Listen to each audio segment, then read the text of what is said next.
And we are live. Hello, hello. This is Aaron Roy from Teachable. I am super excited. I have with me today Tommy Griffith. We'll be getting started in just a few moments for his workshop on the profitable online course business blueprint.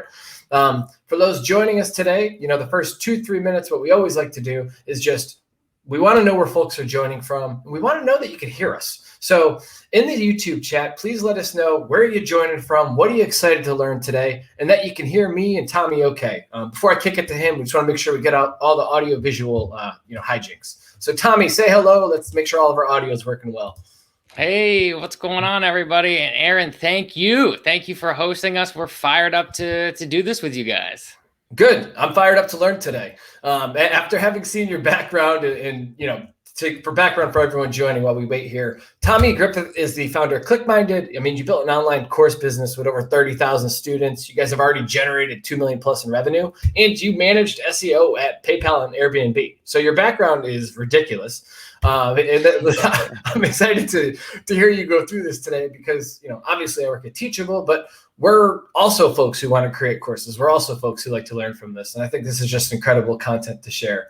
And we're seeing folks start to chime in here, which is great. I see New York, I see California, the Bay Area, New Jersey, Dallas, Texas, Toronto, Chile, Dublin, Ireland. I mean, this is great. So we're seeing folks trickle in here. We'll get started in just a few moments. A few housekeeping things before I kick it to Tommy.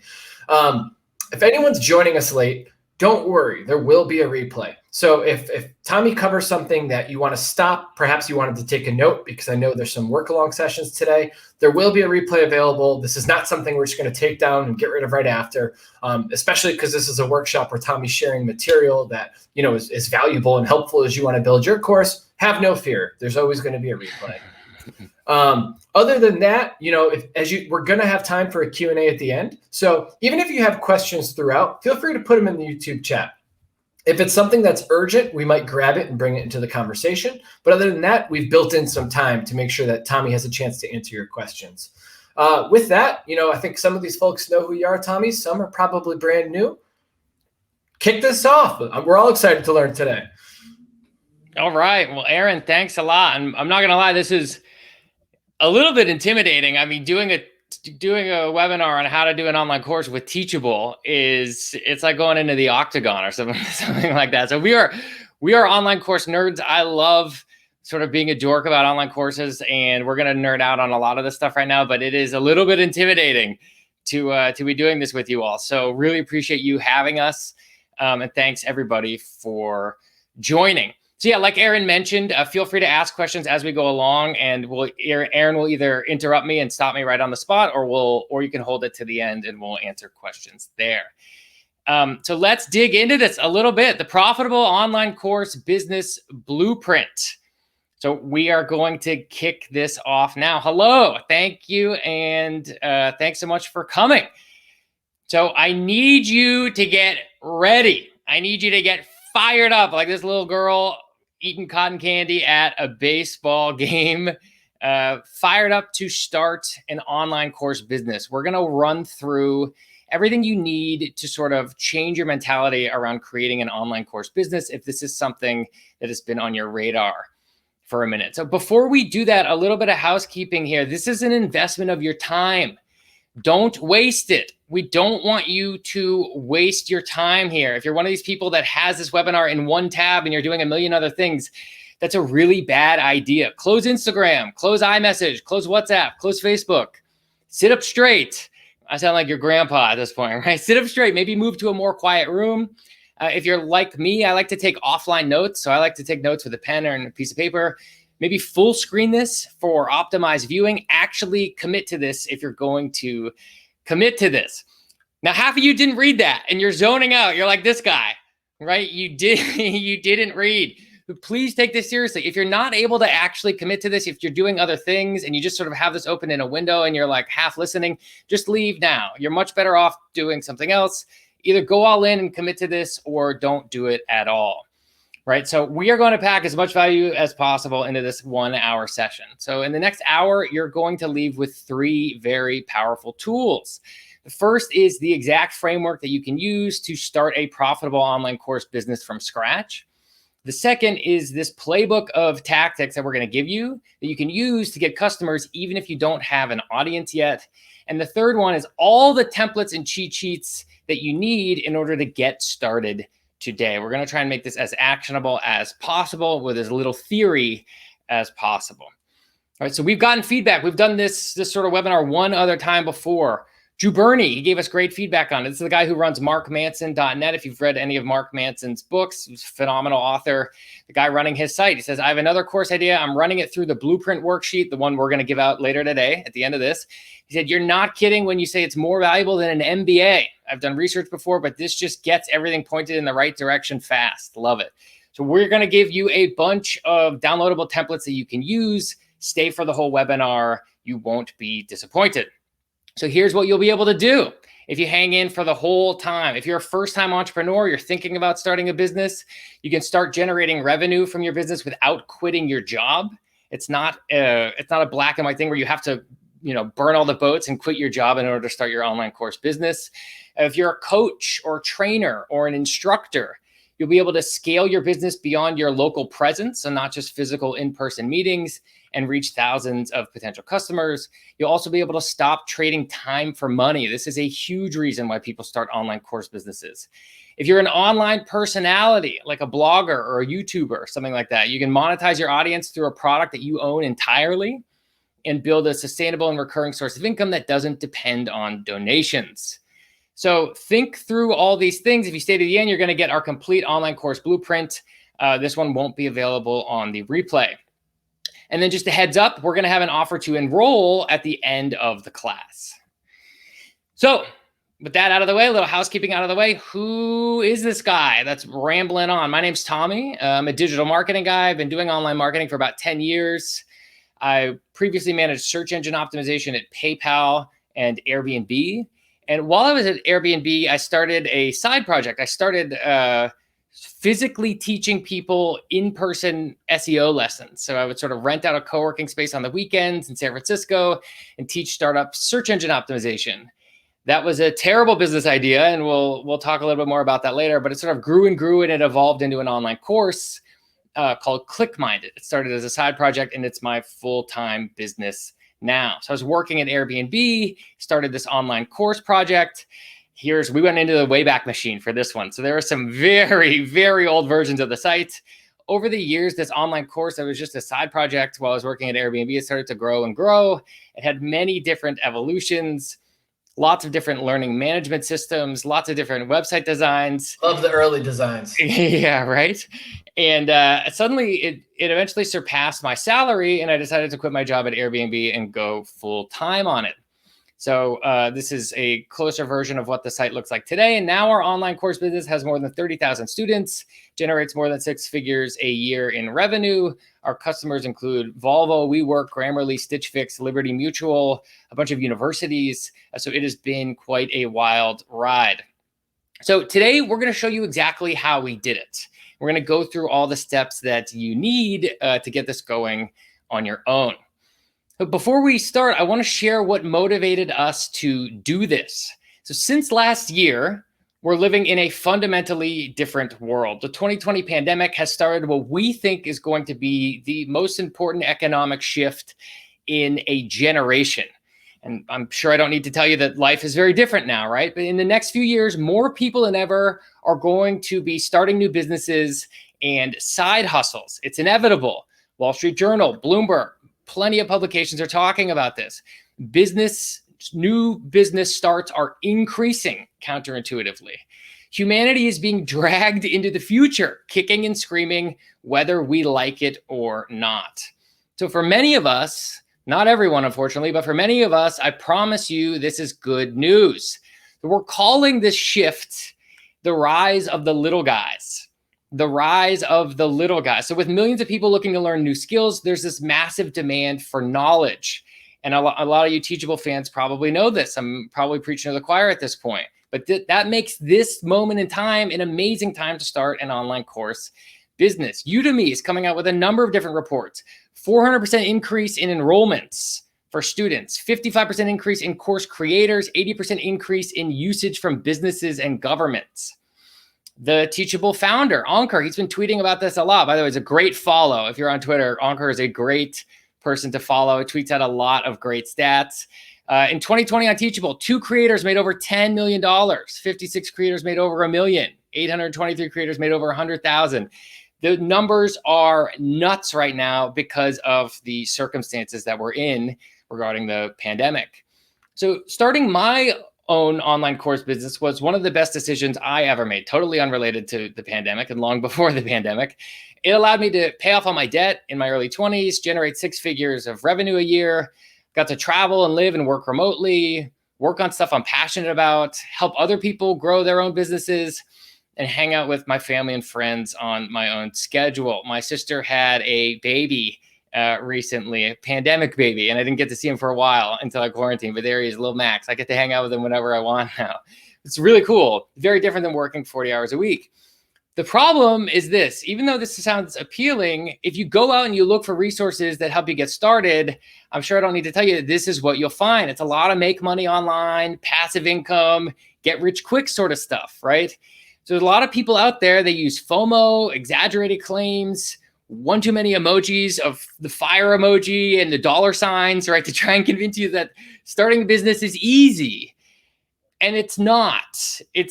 So what we're about to go over here is not get rich quick. It's not easy and it's not fast. We're not interested in playing this game. I just want to be real with you. I want to be direct. So we're going to talk about doing the exact opposite. A lot of these very exciting get rich quick schemes. We're going to teach you how to build an online course business the real way. It's slow, it's painful, but it's sustainable. So I just want to sort of level with you here. The plan isn't fast, it isn't passive, and it doesn't involve any overnight success. But we're going to give you the tools and resources that you need to do the work. So the online course blueprint consists of 3 stages, and we'll dive into these now. First up is idea validation, how to pick an idea that gives you an unfair advantage. The second one is business validation, getting your first 10 customers before you build your product. And the third is scaling your business, so going from 10 customers to 1,000 customers. So if that sounds good, if you're still with me, let me know. Go ahead and let me know in the chat and say, let's do this, or hell yes, something like that. Speak for all of us. Let's do this. All right. Good to hear. So this class is designed so that you can start your online course business while still working full-time on something else. You don't need to quit your job to do this if you're someone that's working 40 hours a week right now. And the best part is, if you do the work, you can start your business by the end of the week. We are highly, highly encouraging you to bias towards action and get something live by Friday or Saturday or Sunday of this week. So let's get started. So first up is idea validation, how to pick an idea that gives you an unfair advantage. So when you hear the term idea validation, many people think it's just about confirming whether or not there's demand for something, right? The problem is that's not fully true. In reality, there's 3 elements that are even more important than market demand. And I want to talk about these next. It's customers, markets, and mindset, right? So most people's business ideas attack the wrong customers in the wrong markets with the wrong frame of mind. Let me know if this sounds familiar to you at all. The wrong customers are people whose problems you don't understand. The wrong markets are opportunities that are too competitive for you. And the wrong frame of mind is focusing on yourself instead of your user. So let's talk a little bit about this. The wrong customers. How about a 22-year-old guy in university buying and selling wedding jewelry? How about a 40-year-old married mother of 2 that signs up as an online dating coach? Or an 80-year-old grandma selling college football tailgate beer pong tables? Now, are there exceptions? Could there be a 22-year-old dude in college that's an expert at wedding jewelry? Could someone's grandma be a world-class beer pong player? Maybe, right? But in general, these people don't understand the problems of their customers. Many people go after customers whose problems they don't understand. Do keep that in mind. Next up are wrong markets. You're walking about your day, you're sort of looking at opportunities in the world, and you say things like, I love Japanese food, so I'm going to start a Japanese restaurant. I'm really good at Instagram, so I'm going to go make Instagram. I love documentaries, so I'm going to go make a movie and sell it to Hollywood. You're sort of combining your general day-to-day life interests with business with sort of zero accountability for how difficult the market might be. And so you do want to keep that in mind. And finally, is the wrong mindset, being way too focused on yourself and not your customers, and more specifically, your customers' problems. You sort of go about your business saying, this is going to be so great for me once I get this going, and you have zero concern at all for your customers and their problems. Here's an example of an email I received recently. Someone was talking about the type of online course that they wanted to create. They're saying, I don't want a traditional 9-to-5 job. I don't want to make cold calls or attend meetings. I want flexible working hours. I want the freedom to work from anywhere. I want to see positive results within 3 months. I want to be making $3,000 a month by month 4 and $10,000 a month by month 10. I don't want it to require a lot of capital, and et cetera, et cetera, et cetera. Look at all of the I want, I don't want, right? There's such an unbelievable focus on themselves at this point, right? What they're saying here isn't interesting at all, because everybody wants this. Everybody wants some variation of this. It would be nice, right, Aaron? And so it's not helpful. It's okay to go through this process and really figure out what you're good and not good at the beginning. But in general, once you've done that, you want to drop that mindset and focus on solving your customers' problems. This is a recipe for failure if you go into this with a self-focus. The first few months or years of your business should not be focused on you. They have to be focused on relentlessly solving other people's problems. You have to be ready, willing, and able to serve other people when you're first getting started. That's the point, right? Paul Graham, he's the amazing sort of founder of Y Combinator, the startup incubator in Silicon Valley. He has a great blog post called Do Things That Don't Scale. Just quoting from that here. He says, you should take extraordinary measures not to just acquire users, but also to make them happy. Your first user should feel that signing up with you was one of the best choices they ever made, and you in turn should be racking your brains to think of new ways to delight them. On top of that, you have to be willing to get your butt kicked a little bit for this. Sometimes it's going to suck. It's not going to be fun. So I just want to sort of set expectations here as you dive into this. So in order to push your business through these early stages, you need to also be passionate about what you're doing to some degree. There's a ton of great business ideas out there, but there are not a ton of ideas you will personally be passionate about.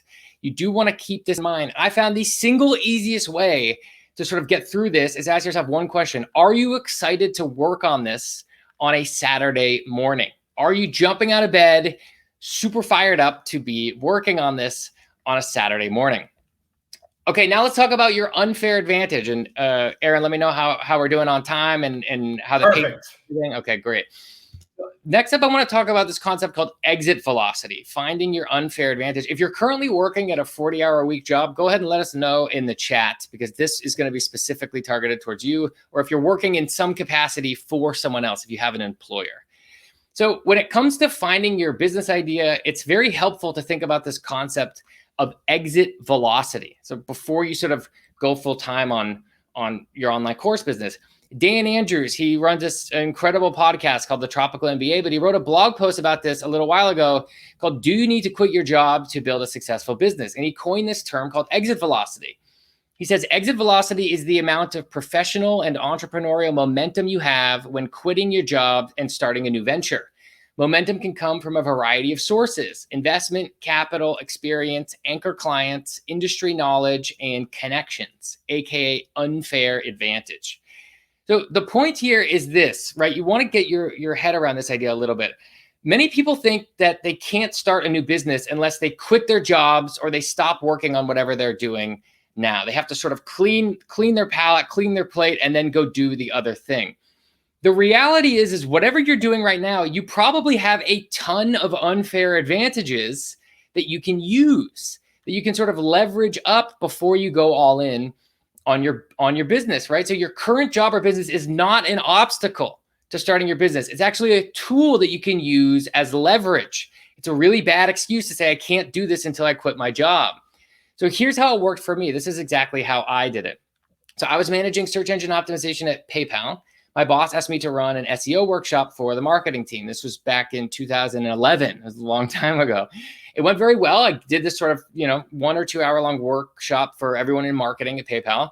And I got feedback from colleagues. Specifically, someone said, you made a super boring topic interesting. So that was my sort of light bulb emoji moment here. I wonder if I can start a business teaching SEO to startups on the weekends. That sort of got me going here. So ever since then, I used every opportunity I had to leverage my job into an unfair advantage. So So I was working in SEO at PayPal, and then I would teach SEO on the weekends. I was working for these two big brands, PayPal and Airbnb. I slapped those logos onto my homepage. That was social proof. I needed to train colleagues. So the designers and data scientists and engineers on my team at Airbnb, they needed to learn SEO. They were actually my first beta users, whether they liked it or not, right? And then once my colleagues were using the product, those were my first testimonials and referrals. And when they jumped to different companies, they would have their coworkers sign up and things like that. So think about what you're doing right now, day to day. And stop thinking about those as obstacles. Think about them as different ways you can leverage that into starting and growing your online course business, right? What skills do you have right now that other people want to learn? What problems are you solving for yourself, your company, or your clients, your company's clients? How can you leverage any connections you have? You have colleagues, partners, clients in order to grow. What emails can you send from your current company email address, not on company time, but what emails can you send that might open more doors than if it's coming from your Gmail address? What assets do you currently own or have access to that you can use? Is it a blog, an email list? Maybe your current salary is leverage in whatever you want to do next. So do keep that in mind. Exit velocity is a really important concept. You don't actually have to quit your job and go all in and take this massive risk. You can hedge and use it to your advantage. So now I want to talk about sanity checking your idea and looking at market demand. So once you have a solid idea, it's time to check the demand for that idea. So there's a number of different online tools out there that you can use to figure out if anyone wants your product or service. This is important. A lot of people don't get this, especially if you're new to this online course game. If there's no competition for your idea, that's a bad sign. For whatever reason, especially new entrepreneurs, they get this sort of idea. They think they need to be an inventor. They think they need to invent something new, and they need to get a patent, and they need to, buy late night infomercials to promote this new thing that didn't exist. I highly, highly recommend against this strategy of inventing something new. You're much better off, and it's much more advantageous to find other problems people currently have and provide them with a solution that already exists. Maybe you'll have your own spin on it, but it largely already exists. You don't have to invent anything. Being focused on inventing something is a classic noob mistake. So some questions to ask yourself as you're validating your idea: are other people offering a solution? How many people are doing it? How are they pricing it? How are they positioning it? Why? Sign up for those products and check it out. Go through all the flows. What are they doing well? What are they doing very poorly? What's your best guess at your potential future competitors' top line revenue, bottom line revenue, monthly expenses, and their total number of employees? Get an idea of sort of how they're doing. You can do all of this without spending a dime, as long as you have an internet connection. That's really all you need. So we have a worksheet for you that you can use to do a lot of this. We're going to post a link into the chat right now. Aaron, if you want to go ahead and do that. And by the way, Eduardo, my co-founder, is also in the chat. He should be there posting things, answering questions. I'm going to open this up right now. It's at CourseMinded.com/blueprint, but we're posting a link in the chat right now. Posted. Great. And so I'm going to switch over my screen here. And Aaron, can you see my screen and see everything? I'd say, can we go one up? Go one up. Zoom in more, you mean? Yes, one. Okay. Perfect. Okay. Great. Okay, cool.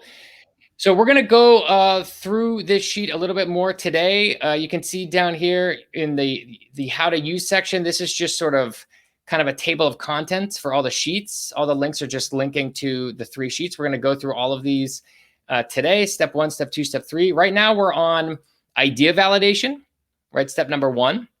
And let's go through this a little bit. So we talked about customers, markets, and mindsets first, right? And you can, the point here is you can use these as an example and then fill in your own ideas, right? So we talked about people doing a really poor job of customers, markets, and mindsets. So here are the instructions. Write a potential customer and the problem they're facing, write the market you'd be competing in, and write down how you can help them solve their problem.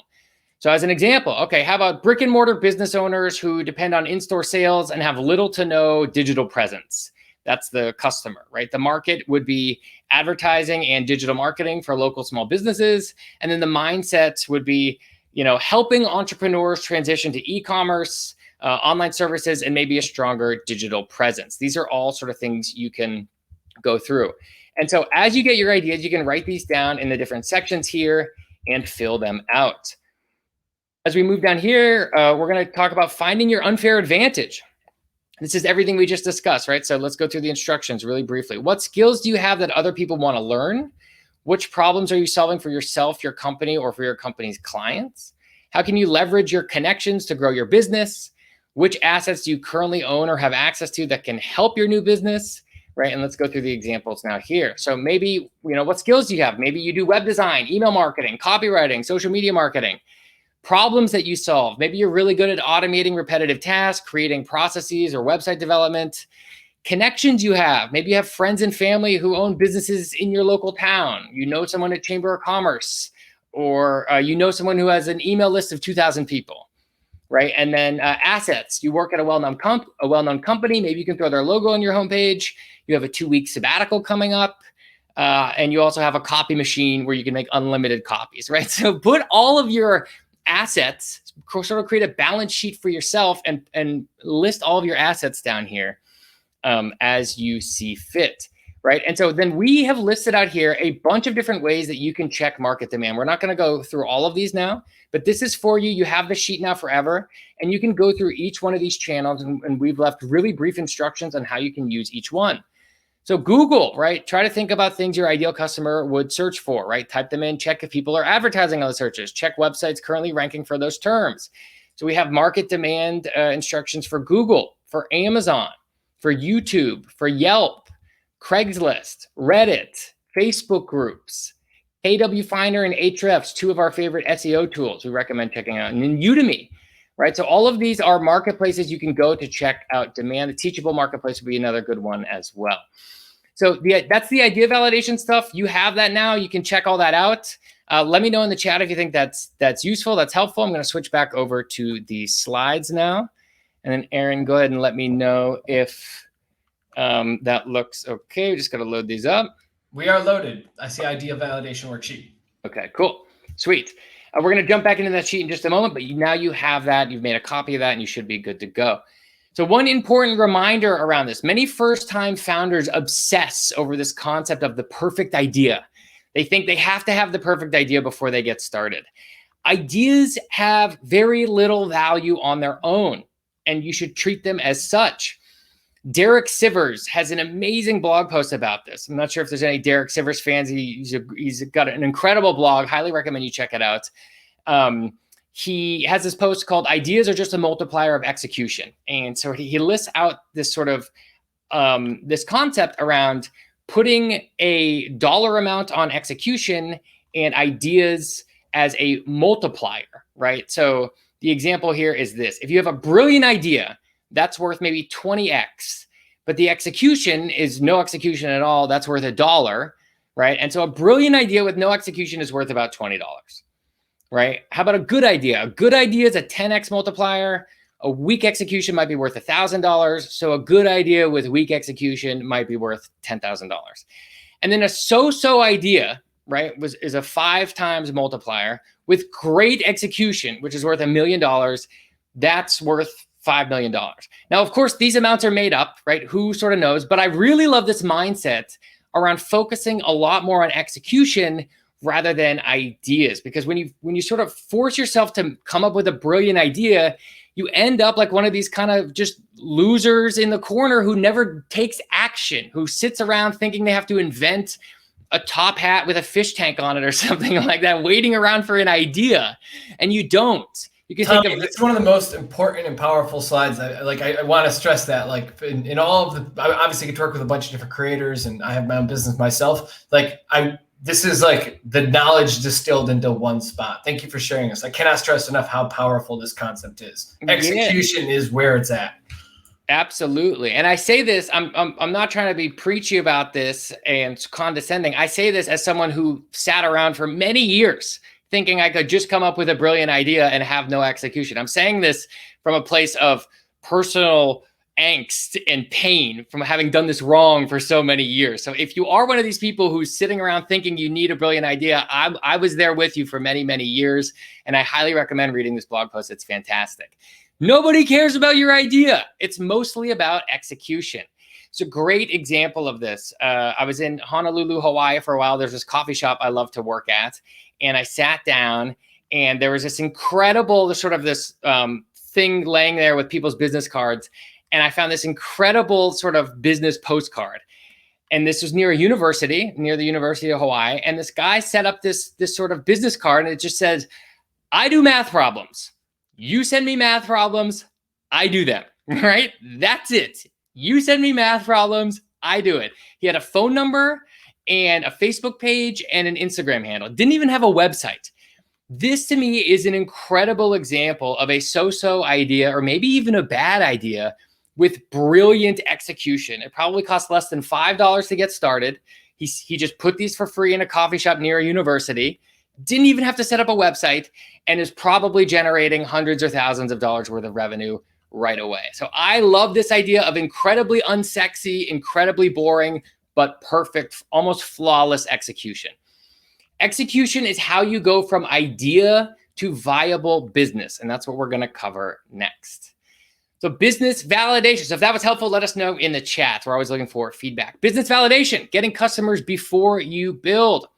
So a great idea means nothing if you can't get customers. I've seen people spend years and thousands of dollars, especially in the Silicon Valley, raise $1 million and then sit around for 2 years doing nothing while your investors yell at you sort of space, right? People who mostly are in the business of creating PowerPoint decks. I've seen people spend years and thousands of dollars building a product based on a great idea only to launch and get 0 customers. So before you even build your online course, you need to know if this idea is worth pursuing or not. The only real validation is money in the bank. So you do need to keep this in mind. Focus on getting your first 10 paid customers. Asking your friends and family and one of your old college buddies over beers if they would like this idea, it's not good enough. I know your mom thinks you're the smartest, most handsome, most beautiful boy or girl in school, but her opinion doesn't matter, right? Money in the bank is the only real validation here. And the way to do this is have people pay you on the spot when you're trying to validate this idea. It's incredibly awkward. I know it's painful, especially when it's friends and family. But if they're not paying you, their opinion doesn't matter. And that's sort of the point. Have people pay you on the spot. Use Venmo, use PayPal, use Square Cash, use cash, regular cash. If people aren't willing to pay, it doesn't mean they're bad people, but it means you do not have a validated product yet. And so you can start this right now. You can start this the minute after you have your idea, is start, sort of delivering the concept to people and then asking for a payment. Don't focus on the fun stuff. This is what everyone does. They focus on the logos, the website, business cards, going for patents and trademarks before they even have a brand. This is the sexy stuff that doesn't matter yet. You only need a minimum viable product to get started. So for example, and feel free to take this word for word, you can send an email or a text to family, friends, or anyone in your closest circle to get going. So let's say I wanted to start a personal training business during a pandemic. I might send something like this. Hey, I've started a new personal training business. I'm offering 3 Zoom consultations and a personalized meal plan once a week. The price is $500 a month, but I'm doing a promo at $99 for my first 3 customers. Do you know anyone that would love this offer? If so, could you forward them this message? You could write that on your phone right now. You could text that to one friend and then copy and paste it to 10 more friends. So you can get this going immediately using your immediate circle to get started. If you need help sort of crafting your pitch or your positioning, there's a really good basic formula you can use that's incredibly helpful. And it's price plus benefit plus time. So let's look at some examples of that. For $149, I will show you how to apply to 10 Ivy League schools in 45 minutes. Price, benefit, time. For $89, I will teach you how to increase your running speed by 15% in 2 hours. For $25, I will send you a PDF with the best hiking trails in Northern California that will save you at least 4 hours of research and planning. This is a 1-sentence pitch followed by a link to your PayPal or your Venmo or your Square Cash page. You can do this right away in order to get a validated product. There's no excuse. You can literally do this today. So even if you get turned down, at least you put yourself out there. You need to get used to failing and falling and getting back up and sort of moving towards that direction of getting a validated product and getting money in the bank. So I'm going to talk a little bit about my story and how I got my first customers and basically all the mistakes I made. Again, I'm not trying to come at a position of authority and being very preachy about this. I'm talking about this because I did it so poorly for so many years. And so I want to dive into that next. So I knew I wanted to teach SEO, but I had no idea how to acquire my first users. I had no audience to tap into.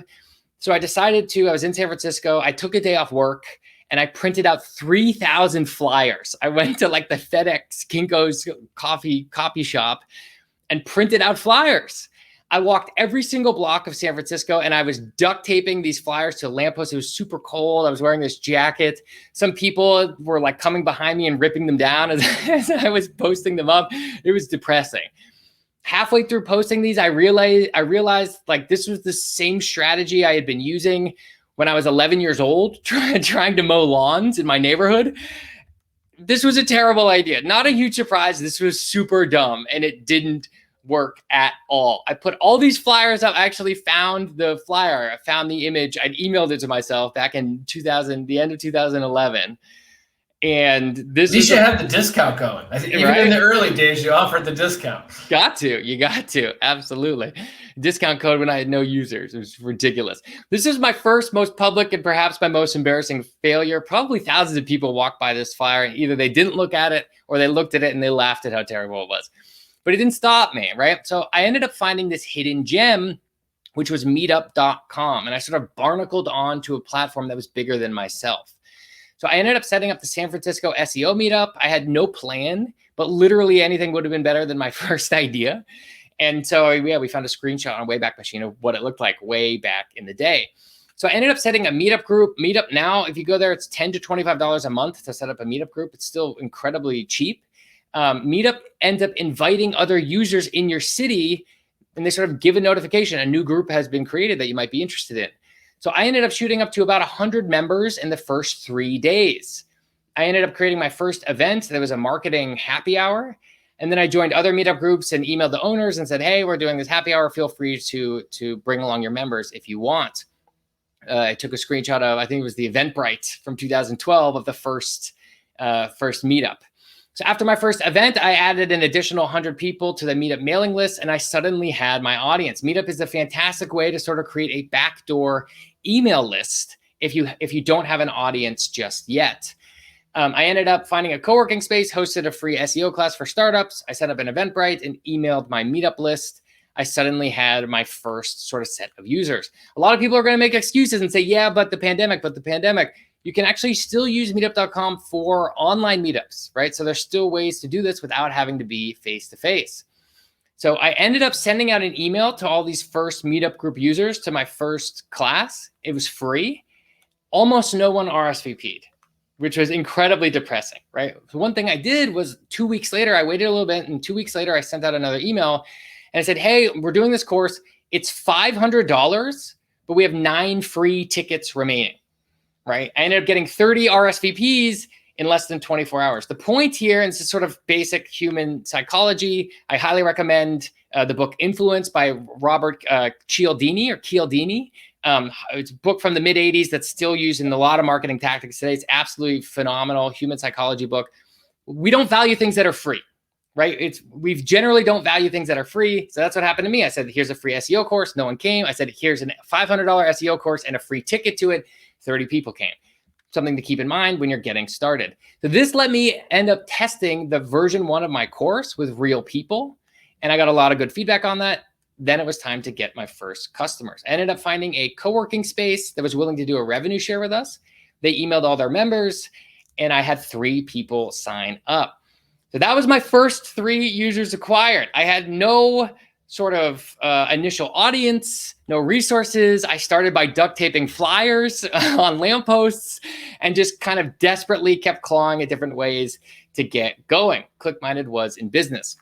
So that was my story. I took the long route and the hard way and went through the snow. Here's how you can get your first customers, and you can generally go in a much more simple and straightforward way than I did. So if you already have even a small audience, maybe it's subscribers to an email list, followers on a social media platform, or current customers, then a simple email or tweet is sometimes all you need. This is if you have an audience, right? Nat Eliason, for anyone that follows him, he's phenomenal at this. He does a number of different things. He runs an SEO agency called Growth Machine, I believe. He was really interested in Roam, this sort of note-taking app, and it does a couple other things. He ended up creating an online course on how to use Roam. But before he did it, he just tweeted out, would anyone be interested in this? At the request of a few people, I'm going to whip up a Roam research course. Any topic requests? If you want early access and to get feedback, send $50 to PayPal address, only taking 25 people, right? So if you have an audience already, you can sort of test the waters that way. If you don't have an audience yet, you'll need to get creative and brute force your way into getting those first 10 customers. You don't have to use the duct tape and flyer strategy like I did, but a lot of these tactics, they don't scale well, but they work when you're getting started. You just need to go from 0 to 1 and then 1 to 10. So let's dive into some of these next. We're going to go back to the cheat sheet. If you haven't downloaded it yet, you can get it at CourseMinded.com/blueprint. We're going to drop the link in the chat here in just a minute. And we're going to switch over to tab number 2, the business validation tab, right? So just going to briefly go over these. If you have an existing audience, here's some of the things you can do, right? Send them a simple email or a tweet, ask them for a payment via PayPal or Venmo. If you have friends and family, you can do some of the things we just talked about, right? Asking them, what would you like to learn? Asking them for payment, using meetups, right? Using Facebook Marketplace or Craigslist, using Facebook groups, LinkedIn, Clarity.fm. I think this is the new modern day version of Meetup. Clarity.fm, incredibly underrated channel to get early customers, especially high value early customers. Airbnb experiences, co-working spaces, using an ad plus a landing page. We're not going to go over all these, but you have this document now that you can use. I'm going to switch back over to my slides. Aaron, how are we doing on time? Are we doing all right? We're doing great. I mean, we're okay. And if we go a few minutes extra, it's okay. We'll definitely leave time for questions. Okay, cool. We are getting close to the end here. So quick reminder, the only real validation is money in the bank. Your friends drinking beers with you saying that's a great idea. You should go patent that. It's not good enough. You need signups via payments, right? So this is incredibly important to hammer home. I want you to stop what you're doing now if you're serious about this and type this into the chat. I will get paid before I launch. Go ahead and write that in the chat right now. I'm not going to move forward unless you do that in the chat right now. There's like a 20-second delay, so I might need a minute. But I will get paid before I launch. We will wait, people. I will get paid before I launch. All caps if you can. I will get paid before I launch. So this is really important, and you do want to keep this in mind. Now let's talk about scaling your business, going from 10 to your first 1,000 customers.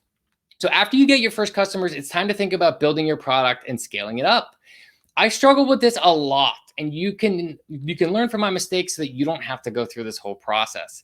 A lot of you that are sort of familiar with the startup game, Paul Graham and Y Combinator, you might be familiar with the trough of sorrow. You're a baseline happiness, and then you get all this initial enthusiasm when you start, and then reality sets in, and you have this miserable sort of existence for a really long time until your business takes off again. Before I created an online course, my business was a live in-person class, and my entire existence was the trough of sorrow for a very, very long time. So I had this moment in time, I call it Sad Saturday. This was like my less than 10 customers. I was right around customer 10. This prospect emailed me. He said he wants to take a class. His name was Philip Liu. He was only free on one Saturday in March, and that was March 17th, 2012. It was my 26th birthday. It's also St. Patrick's Day. It's a great birthday to have when you're young because everyone wants to go out and drink. It's a terrible day to teach someone search engine optimization when it's on a Saturday. I had so much debt. I was desperate to make this company work. I said yes. And then, I'm writing this email basically crying like, sure thing, March 17th it is.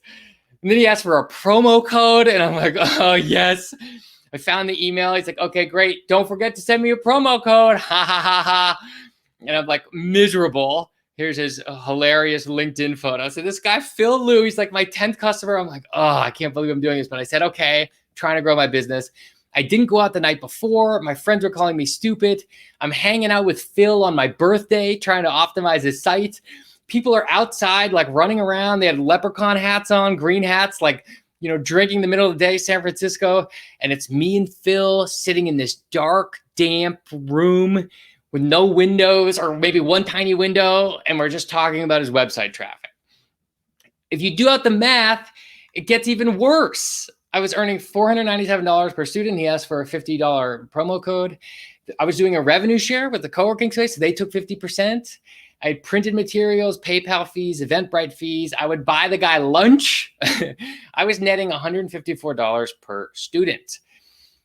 It gets even worse if you dig into the hours. I would prep for this class for 4 hours. It was 8 hours of actual class. I was making $154 over 12 hours. That's $12.83 an hour. San Francisco minimum wage was $13 an hour. ClickMinded was the worst company to work for in San Francisco. So this was not working. I liked what I did. I love SEO and I love teaching SEO, but my business was a really bad business. It was a really terrible idea. So I decided to turn my in-person class into an online course. And this is where everything changed. Moving the course from offline to online was a massive change. At first, I thought it would be similar. I thought, okay, teaching offline is going to be similar to teaching online. It's just sort of like a different platform. The student just isn't in front of me. I was completely wrong, completely wrong. They're entirely different. They're entirely different businesses. And you need to keep this in mind. If you're just sort of testing the waters with an online course business, maybe you're a yoga instructor, maybe you teach art, and you're sort of thinking, oh, it'll be similar. They're not similar. They're not even close. They're not even close. And I want to explain why. That story was sort of a setup to me explaining why. I'm not just sitting here rambling, talking about my past like a psychiatry session. Creating a digital product is an entirely different business. It frees you up to work on one thing at a time. The cycle time of your effort is very distinct here. And I want to talk about what that means. Paul Graham talks about this. Again, we're talking about this guy a lot. He's got this incredible post called How to Make Wealth. Highly recommend you read it. In it, he mentions this phrase. It's like an old school 90s tech phrase, write once, run everywhere. It has to do with coding and engineering, but we're going to talk about how it works with media, which is an online course as well. So he mentions this phrase, write once, run everywhere, and how that's the key to scaling. Before we talk about write once, run everywhere, let's talk about the opposite, write once, run once. So you as a person delivering a business or delivering a service, write once, run once would be something like teaching someone a lesson in person one time, serving someone a meal or serving them a drink, changing someone's oil, driving someone somewhere in an Uber or a Lyft, selling someone a one-time service. These are write once, run once, right? You sort of prep the work and you do the work and then you get paid for that. It's very transactional. It's very one-off, right? With live teaching, almost all of your time is spent doing the same thing over and over and over again, like an automaton, right? You sort of on the factory assembly line. And that's fine for some people, but an online course business is entirely different. It's a lot more like an engineer that's creating a web application. It's write once, run everywhere. So some examples of write once, run everywhere: creating an app and putting it in the App Store, uploading a YouTube video, recording a podcast episode, uploading original music to Spotify, creating an online course, writing a tweet, an Instagram post, or a blog post. You do the work one time, and then you scale it to infinity when you press publish. That's the point. It is incredibly different. You need to start thinking a little bit more like an engineer if you decide to go into creating an online course. This is what makes online courses so attractive. This is the point. Code and media scale to infinity. And so all the teaching happens up front. So you don't have to do it again. You have to teach a really good course one time really well, and then you scale it to all these other users. This enables you to massively leverage your own time to grow your business, right? So when I was doing the in-person teaching with Phil Liu on my birthday, the 10th time I was doing it, I was spending the majority of my time teaching and a very small minority of my time growing my business. With online courses, we put all this effort into creating a good online course one time, and then we sort of switch gears and focus on growing and marketing the business. On top of that, the unit economics of online courses are extremely similar to that of a software product. Like I said before, you sort of want to get into the mindset of an engineer here.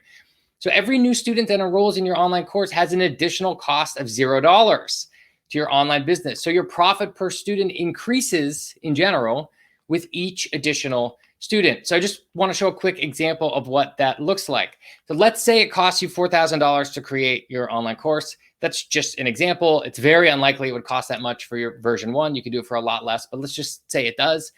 On that first user, right? Let's say you put your price point at $400. The first user, you're at negative $3,600. Your 10th user, you're at break even. Your 20th user, you're at $4,000 or $200 per user. Your 100th user, you're at $36,000 or $360 per user. Your revenue per user goes up, whereas with your teaching offline, it stays flat. And that's sort of the point, is that I went into this thinking, oh, offline teaching, online teaching, it's the same thing. They are polar opposites. And so you do want to keep that in mind as you go into this. Teaching offline, if I taught 100 students and I was earning $150 per student, it would cost me $200 to 200 hours to sort of net that. With an online course, I could teach 100 students. I would earn $360 per user and growing, right? Every additional user. And it would cost me however long it takes me to create that online course, maybe 20 hours, maybe 40 hours, whatever it is. So one other thing here, and we're gonna move on in just a moment, but you can use the money you got from your first 10 customers, hey, Venmo me, PayPal me, whatever, to fund the creation of your product. The vast majority of you won't be creating a $4,000 online course for the first time. It'll be a lot less. This is why you want to get paid before you build, is you can use that money to sort of fund your V1. So here's a blueprint to build your first online course. We're going to switch back over one more time to the sheet. You have this sheet already. If you don't, we're going to drop a link in the chat, CourseMinded.com/blueprint. And so building out your course. So we've listed out all of our favorite tools and products that you can use to build your online course business. We're not going to go through all these right now. We're sort of running out of time. But if you want to build your website, the objective of building your website, creating your marketing site, this is where your sales pages and your blog will live. Tools and products you can use: Google Domains, avoid GoDaddy, DreamHost, WordPress.org. Your learning management system, right? So Teachable is what we use. Avoid WordPress plugins. Your checkout cart or your affiliate programs, email marketing software, lead capture software, video recording and editing, course slides, course downloadables and resources, certifications, quizzes and tests, live classes, outsourcing, and anything else that we found there. So we've been doing this for about 8 years, and this is all of our recommended tools and services, and a few that we recommend you avoid at all costs. These are all here for you as a downloadable. Okay, couple other things. Aaron, we doing okay here? I know we gotta wrap this up pretty soon, right? Yeah, exactly. Let's hit the recap. We'll move to Q&A. Okay, cool. Sounds good. So we're just going to quickly recap everything that we talked about here today. So before this class, so long ago, before we met, maybe you were somewhere around here. You had lots of ideas, but no execution. Remember that Derek Sivers post? Maybe you were only consuming entrepreneurial videos and blog posts, YouTube videos with no practical advice. Maybe you went weeks and you spent a lot of money building products that people don't want. Maybe you've had several sad Saturdays with your own Philip Liu and trying to figure out how to scale your product and you couldn't. Now with this blueprint, you have a proven framework for discovering great business ideas that you can start without quitting your job. You can get real validation, which is money in the bank, and you have a clear blueprint to build your product and grow your business. So today we gave you everything that you need in order to get started. You can walk away from this and get started now. And if you do start something before Sunday of this weekend, I would love to hear about it. Please send me an email. It'd be very exciting to keep in touch on this. You don't need to watch another YouTube video, read another blog post, join another webinar, or look at something someone's doing on Instagram. You got to get to work. You got to get to work, and it's going to be long and painful. It's going to take work, but anyone who wants it enough is going to be able to do it. I promise you that. If you're serious about investing in online courses for the long term, we do have something for you, right? And so introducing CourseMinded. We launched this 2 weeks ago, and I'm super fired up to be able to talk about it now. So CourseMinded is the single fastest way to create a world-class online course business from scratch. It's a bundle of 2 different products, and I want to talk about these next. The first is the Start and Build course, and the next is the Grow and Scale Your Business course. Let's talk about the Start and Build course first. So today's class was a very small preview of what's included in the course. There's many products out there that claim to help you start and build your online course, but most of these focus on setting up your camera, using editing software, caring about like the white balance in your HD camera. They leave out the most critical and the hard aspects of getting started, getting the initial traction. It's Doesn't matter how fancy your video camera is if no one cares about what you're doing. That was sort of the point of today's class. So the Start and Build course that we have, it focuses on how to validate your idea and get your first 10 customers, even if you don't have an audience.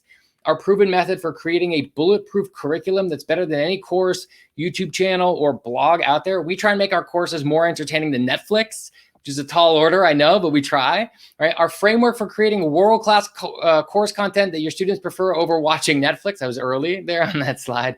Setting up your entire stack of tech tools to start selling as quickly as you possibly can.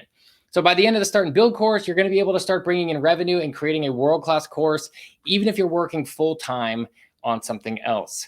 The next one is this Grow and Scale course, right? So our team spent 100 hours reviewing content and products that claim to teach you how to build an online course business. We went and bought everything. We took all the free ones, all the paid ones. We looked at everyone and everything that they're doing, right? We found that the biggest gap in everything else out there that we reviewed was that they don't teach you how to grow your business and scale your operations, right? This is arguably the most important aspect of any online course business. Yes, getting your initial traction is hard, but if you don't have a plan to scale, you end up hamster wheeling a little bit, right? So after your course has been created, the majority of your effort is going to be dedicated to growing, automating, and scaling. So our Grow and Scale course focuses on proven course-specific marketing blueprints and step-by-step walkthroughs on how to implement them, how to build a course sales funnel that attracts new customers every single month, and then how to scale your revenue and operations with automation, SOPs, freelancers, and partnerships. There's a ton of different ways to sort of scale up your operations, and we cover all of these in the course. So by the end of this one, you'll know how to take your online course from this side hustle that you're doing sort of on the weekends to an actual 6 or 7 figure business. So that's it. Those are the 2 courses, Start and Build and Grow and Scale. We just launched 2 weeks ago, and the feedback we're getting from our early customers is very good. We're really excited about it. Matt Zaranek, if you're considering CourseMinded, I think you should just go for it, to be honest. They've literally thought of everything. It's going to be our Bible when we roll out our courses later this year. Bible. I don't know about that. I don't know if we're competing with the Bible. Natalie Wong, you're making incredible contributions by training the next generation of online course creators to play the long game. We're all about the long game. There's already so many things I like about the course, from the way it's structured, the examples, the messaging, the quotes, the links to the resources, your stories, down to what makes you angry. I go on so many angry rants in this thing. I was a little bit nervous about it at first, but people ended up liking it. O'Neill Scott, I greatly appreciate the streamlined approach to keeping me moving forward. I've taken other course development courses and they've lagged or got off course with theory or ridiculous and unnecessary projects. This course is actionable, provides the tools to succeed and move forward. So one other quick thing. Who else is behind CourseMinded? I've told you my story, but I haven't told you about my co-founder, Eduardo. He's in the chat. Eduardo, if you could say hello. So Eduardo is actually a Teachable alumni, right? So he was sort of apprenticing with me in ClickMinded in 2014. He worked at a bunch of different startups in New York and San Francisco, and he was doing content marketing at Teachable. And then I grabbed him away from Teachable, and we sort of been working on this for the last few years, right? So he knows the game, the inside source here. So while working at Teachable, Eduardo got exclusive access to learn exactly how thousands of creators market their courses, including some of the most successful course businesses that are out there. He used all that experience to scale up ClickMinded, right? So when Eduardo joined ClickMinded, this is when we actually scaled. I was actually very bad at a lot of this stuff, and Eduardo came in and was sort of the brains behind the whole operation. I'm just the clown that goes on the webcam and does the dance, right? So we're very excited to share all this with you. And to both CourseMinded courses retail for $1,000 each. We're going to be increasing prices in the next 2 weeks, right? They're $1,000 each. But for this workshop, Teachable beat us up. They made us offer a very deep discount for anyone who's ready to commit now to building their online course business. We actually found a video. We found a video of the course. That was the conversation we had. This is how it went. There's Teachable, and there's us, and we were getting beat up. Right? So there it is. The Start and Build course retails for $1,000. The Grow and Scale course is $1,000. This is unlimited lifetime access. All future updates are free. Free updates for life, risk-free. It's actually a 30-day money-back guarantee. We got to change that. Normally $2,000. We're doing it for $497. But if you're still here, I asked you to stay for the whole thing. If you're still here, you actually committed, you closed WhatsApp, you closed Instagram, you actually listened, you actually paid attention, we got to help you out, right? You weren't this guy. You weren't the didn't read LOL guy. we got to hook you up with a little bit more. You joined the webinar, you stayed the whole time.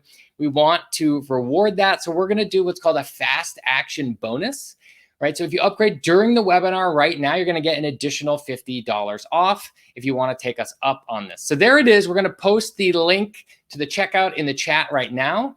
An additional $50 off if you use the promo code START at checkout. We're going to switch over to Q&A in just a moment here, but if you go ahead and click that link in the chat now, if you want to take this, it's a risk-free, it's actually 30-day money-back guarantee. We normally do a 14-day money-back guarantee. Teachable is asking us to do a 30-day, so we're doing that for you all.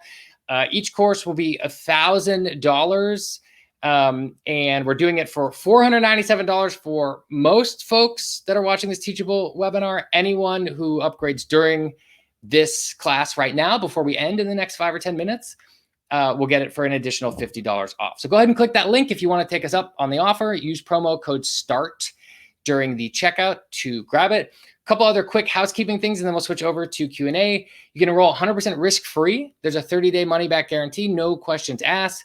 Price is going to go up about 4x when the promotion ends. All of our courses always include unlimited lifetime access and free updates for life. So there's not a version 2 or version 3 coming in the future that you have to sign up for. You get those automatically pushed into your account for free if you want to grandfather into the price right now. So here's what to do next. Click the link posted in the chat if you want to take it. Questions we often get from people: when do I get access to everything? You get access immediately. We just launched all this content about 2 weeks ago. Can I expense this for my business? Probably most people do, but make sure to talk to a CPA. If you're going to use online course to generate revenue for your business, or it's a new segment of your business, probably, but make sure to talk to a CPA. You'll have lifetime access and free updates for life. It's mobile friendly. Both courses combined are 20 hours, more than 20 hours of video content. There's no payment plan options. Can I buy the courses separately? No. Right now, we're just bundling them to keep it simple. 30-day refund policy. And can I get a refund for any reason? Yes, no questions asked. So there it is. Go ahead and click the link in the checkout now. If you want to take this, use promo code START to get the extra $50 off. And I think we can switch over to Q&A now, Aaron, if that's cool with you. It is. And we'll stay a few extra minutes. I know we went a little long on content. I do want to give folks a chance to ask questions. I mean, first off, let me, exactly. I'm just going to bring us up. Tommy, thank you. Like that was, we covered a lot of ground very, very, very quickly. So that was incredible. Thank you so much. Yeah, thank you. And folks, we're going to get to Q&A in just a few minutes. I want to, because we have the delay, I want to give people a chance to put some questions in the chat. I mean, I see some already. We'll get to them in just a few moments. I think the thing I wanted to mention right off the gate is I think it's so powerful, again, that you focus on the execution piece. There's so many, there's so many like YouTube links or like random courses out there that are like, look, click this thing, you're going to make $500,000 in a month. That's just not the truth. So for you to tell the truth and tell folks, hey, this is going to take time, it's going to take effort, and then be there to help them along that journey, I think that's just a really powerful thing. And it's also just, it's real. And ultimately, if you're building a course, and you're going to be on this journey, what you need is real support, not just, a flash in the pan kind of hype thing. So super powerful. So thank you. Yeah. With that, I do want to grab one of the first questions, and I'm sorry, folks, I'm going to kind of go out of order just because there's so many comments that came during the course of this. I do want to grab this one from William, though. This is someone who's in the process of building a course now. They're more than 60% done. If we need advice, I'm imagining they're asking if they need advice after they bought the course. Can you speak a bit to this? Yeah, so feel free to email us with any questions. This really is not a consultation product. If the thing you need is someone to get on the phone with you for an hour and check in on your goals and things like that, this isn't the right product for you. So I don't recommend that, right? If you have questions as you go along and need to email us, that's fine. But if the primary thing you're looking for is consulting and someone to hold you accountable, that isn't this, right? With that said, I'm convinced that an online course that doesn't address most concerns isn't a good online course. So I think that most users' questions will be solved when they take it and they won't need the consultation. But if really the primary thing was what you're looking for is for me to get for us and our team to get on the phone with you and sort of, check in with you every week, this is the wrong place for that. Unfortunately, I wouldn't recommend signing up. Very fair answer. And I see folks mentioning there's some coupon issues in the chat with switching the links out. We're looking into that right now. I have someone on my team, a Teachable, looking because I know if they click the link, it takes them to the $4.97. We're going to try to make sure anyone who clicks it and wants to get the $4.97 plus the additional 50, the fast action bonus, it works out for you. So we're looking into it, and we're trying to make sure this works as soon as possible. Well, if worst case, we can figure out a way to email out any pieces we need. The one question I wanted to bring up, not to get into specific tools, Tommy, was I saw this one come through. In the blueprint, I saw a few different things you suggested to avoid, but GoDaddy hopped out at me too. Did you want to speak to that a little bit? Yeah, and so I'm gonna go. Where's my soapbox? So a couple of things. I'm about to talk about why I don't like GoDaddy, but before I do that, the problem I found when I go on my rambling rant about why I don't like GoDaddy is everyone has a GoDaddy account, and a lot of people have set up their business around it. If you have a GoDaddy account and it's working for you and you're happy with it and you don't think you're being overcharged, don't change things up just because I'm saying to, right? However, with that said, there are a number of registrars and web hosts out there that you can use. GoDaddy is the most infamous because they buy Super Bowl ads and they've been around for 20 years. And unfortunately, they do a lot of dark UI. They do a lot of very low quality, spammy, kind of very, very disrespectful upcharging and upselling and hiding fees and things like that. And everyone looks at their GoDaddy bill and always says, I didn't know I was buying that, right? So I'm not saying if you're happy with everything and you know what you're paying and you understand how their UI works, that's fine. You can keep it that way. But unfortunately, they've done a lot of very disingenuous stuff. So if you're just getting started, we highly recommend Google Domains. It's just simple. It's easy. It's a clean UI for your registrar. And I've just had so many problems with using GoDaddy. So this really was a recommendation for people that are brand new and they've never started a domain and they don't know what they're doing. If you go through the GoDaddy checkout flow, sort of like, with half your mind on, you end up accidentally overpaying for everything and signing up for all these services you don't need. So just being more intentional about it. We wanted to bring that up because if you don't and someone's brand new, they go right to GoDaddy and then they end up saying, I thought I was only paying $2 for my domain. Why am I paying $150 a year? That's sort of what that was. Totally. I think that's in the early days of starting anything, being able to save money where you can is very important. So anything that's going to charge you random things, not a great piece. Yeah. One of the next questions I did want to bring up was, I saw it a few different times, is the concepts of subscription models or, membership-based kind of sales. Just starting out, obviously this is not the easiest thing to kind of jump to. Tommy, what's your experience with this? What can you talk to? Yeah. So Maria, this is a great question. So I have a lot of strong opinions on this as well. So in general, I don't like subscriptions, and that's not a good one size fits all recommendation for everyone. There are plenty of people who should be doing subscriptions, high net worth consulting, individual, physical training. So all kinds of reasons to use subscriptions. However, if you're offering a product or a service that doesn't need monthly checking in with the users, I generally don't love subscription models because it forces you as the creator, it puts an obligation on you as the creator to deliver new value every single month, right? And if you're doing that, if you have weekly, monthly coaching sessions and you have to do that, that's fine. Or if you really enjoy managing your community and you sort of want to do that, that's fine. But the model that we found works the best for scaling for us is putting an ungodly amount of effort into the product, going all in, going nuts, making it the best in class, best in the world, and then stopping and doing a different activity and going all in on that. And so like really compartmentalizing our work. And the problem with a subscription is if you're not delivering unique new value every week or every month, your users unsubscribe. So like software is really good at that. Software can sort of deliver value to your users without you doing anything. But when you're doing an online course, I've just met too many online course creators that they wake up on a Monday and they say, crap, what am I going to email this week? How do I create value this week? And unless that's what you do, like I said before, you're a yoga instructor, you're doing something that you have to check in with your users. I highly recommend against starting with the subscription model because I'm a bigger fan of creating all my content once, releasing it to the world, giving users unlimited lifetime access and free updates for life like we're doing today, right? And then switching to different gears. You know what I mean? That's my take on it. Totally. I appreciate you going through that, because I think we hear that too from other creators, where it's like there's a weekly cadence now. You kind of put yourself under pressure to deliver, where, why put that additional pressure if it's your first course? Like, just let's make that sale.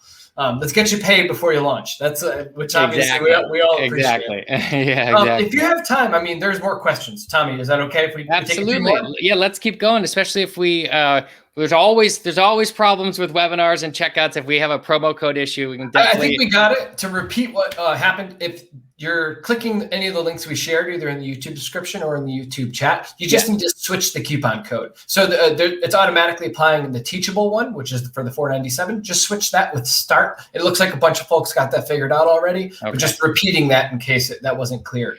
One question I wanted to answer myself is, folks asked, is this your course really only applicable to working with Teachable or building it on Teachable? Short answer, no. Whether you're building on Teachable, Podia, any of the other, like course level platforms, the things Tommy is teaching that is completely agnostic to that. So when it comes to creating an online course, even though you're with us today on Teachable, which we really appreciate you joining us today, that information is platform agnostic. It does not matter. Yeah, that's exactly right. So we use Teachable. We like Teachable. Eduardo used to work at Teachable. I've been a Teachable customer for a long time, but we don't use Teachable for those reasons, for any personal reasons. You guys aren't paying us or anything like that. We use Teachable because we like you guys, but we do cover, Thinkific, Podia. We say, hey, look, here's how we're setting up our learning management system. Here's a way that we do mini courses. Here's a way that we do certifications. Here's how you can do it in Teachable. However, this is applicable to Podia, Thinkific, any of the other learning management systems. We have strong opinions. On what you should and shouldn't do, but this is not a make an online course on Teachable course. It's make an online course. Here are all the players across many different web applications. Yeah. Absolutely. And to be honest, people move between platforms. Like, as you grow and you scale, you have different needs. That's something that I'm sure you touch upon, and it's important to think about. Yeah, for sure. One of the questions I did want to grab, to follow-up question from William again, is about community, right? So if someone buys your course or, even doesn't, building an online course can be a very lonely piece. Is part of what your course includes, some form of community, because it's obviously great to be connected with people kind of going through a similar struggle. It is great to be connected. However, we actually don't include that. It's something we'll maybe we always sort of play around with this idea a couple times a year, but that's not included. So if you're looking for really heavy handholding and one-on-one consulting and a community, this actually isn't a good offer. You shouldn't sign up. There are other places that you can go. Teachable's Facebook group is actually a good one. There's other Facebook groups out there as well, but we're not a good option for that, William. So if that's what you're looking for, I wouldn't recommend signing up. Great. And one thing to bring it full circle to some of the things you mentioned earlier is knowing your customer and being able to kind of say what the value prop is. It's even right now being able to say, this is why this course is a great fit, or this is why it's not. That's like a very powerful piece. And I appreciate you literally putting it on display because it's so important. Yeah, we actually this was Eduardo's favorite lecture. We have a whole series dedicated to dealing with great and bad customers. And bad can mean, annoying customers, and bad can also be just bad fit. And one of the reasons why we love all of our customers and we get really good reviews is because we're very liberal with refunds when people are unhappy, and we relentlessly tell people no. So we are just relentless about saying, don't sign up. And I know it's very hard, especially when you're new and you're trying to get those first 10 customers. It's very hard to leave money on the table. But what we found is you just get one too many unhappy people and it just ruins your life. And so being really direct about it and saying, save your money, don't sign up, you're not a good fit. We actually cover a lot of different ways to do this, but it's one of our bread and butter things. Yes, we leave money on the table when we do it, but it makes our lives so much easier. And as a course creator, whether or not you're signing up for CourseMinded, I highly recommend you get laser focused on your customer avatar and relentlessly say no to people who aren't a good fit for what you're trying to do. So one last question, because we are running out of time, and I want to leave you time to give some parting words of wisdom, is like about owning your audience and kind of like establishing kind of your brand as a course creator. Because one of the questions that came up, I'm going to bring up was, where is the course built? Even if you build it on a course platform, what you point it towards is your own website. And ultimately, the powerful thing is being able to communicate to your audience. Is there any pieces you'd want to kind of talk through around that? Yeah, and we cover all of this in CourseMinded, but there's a lot of different ways to do this. We have a strong opinion on the best way to do it. And yes, owning your audience and all of that is incredibly important. This is one of the reasons why, even when you're getting started, and even if you want to start cheaply, we always recommend against marketplaces. Now, unfortunately, some of the marketplaces in the early days were okay. They're not anymore. So owning your customer completely, the ability to contact them unlimited amounts of times, all these things are vital. But our recommendation in general is creating a site. So yourwebsite.com, you can use whatever you want on that, any content management system you want on that. We like WordPress, but you can use Squarespace, you can use Wix, you can use whatever you want. And then setting up a learning management system on that site. Usually it's a subdomain on your site, and using a learning management system on that. We recommend against plugins like WordPress plugins and things like that. So our recommendation is website.com is your site. That's your marketing page. That's where you're doing SEO and sending your Facebook ads traffic to. The course lives on a subdomain of your site. So usually you use a learning management system like Teachable, Thinkific, Podia, and you sort of point that to the subdomain. But you sort of own those things. The way to think about it is like a paywall, like a New York Times article paywall, right? Like the site, the website is all the free content that anyone can access. And the course is sort of the gated paywall, and it lives on your subdomain. That's our recommendation. Thank you so much for that, Tommy. We are at time. We did go a little bit over. Again, for everyone who's with us, because quite a few folks have stayed with us the whole time, let's let Tommy know we appreciated this. Him and Eduardo as well. Thank you so much, Eduardo, for helping out in the chat. Let him know that you appreciate it. Let's give him a warm round of virtual applause, and feel free to share what you learned. I know some of you even bought Tommy's course today, which is the ultimate thank you. But Tommy, thank you again. While we let these folks share some thanks, is there any parting words of wisdom? Any last pieces you'd love to share with this audience today? Yeah, well, Aaron, thanks a lot for this. And the Teachable Discover stuff looks really interesting. We're really fired up to be a part of that. Creating an online course changed my life. I stumbled into it. I had no idea sort of what I was getting into when it started. But Ankur actually got me on this a while ago when he said this one time, the co-founder of Teachable. He said, teaching is a fundamental human trait. It's like a human behavioral thing that we do. We've been teaching for thousands of years. And it's really cool to be able, it's only happened 2 times, but I've been noticed by students 2 times on the street that I've never met. And it's always been a very cool thing to be able to do a bunch of work that a bunch of people appreciate, then you scale it out and you just sort of cross your fingers and hope people like it. And when you find out people like it and people from all corners of the world get to see your stuff and benefit from it, and you hear all the stories, it's very moving. So yes, all the business stuff, it's a good business. It's, we have staff now and employees, and it's funding our lifestyle and all that. And that's amazing. The business stuff is great, but it's just really cool to know that someone you've never met on the other side of the world is taking 20 hours of your course and feels like they know you. It's a weird sort of thing to get your mind around. But if you're just creating an online course, I highly recommend waiting for that moment because it's super cool. Thank you so much, Tommy. For everyone who may have joined late, I did just share the template link one last time, and we'll try to put that in the YouTube description after in case you're watching this as a replay. But definitely recommend grab those templates. Check out CourseMinded. Tommy, thank you again. With that, we're going to be signing off. Thank you, everyone.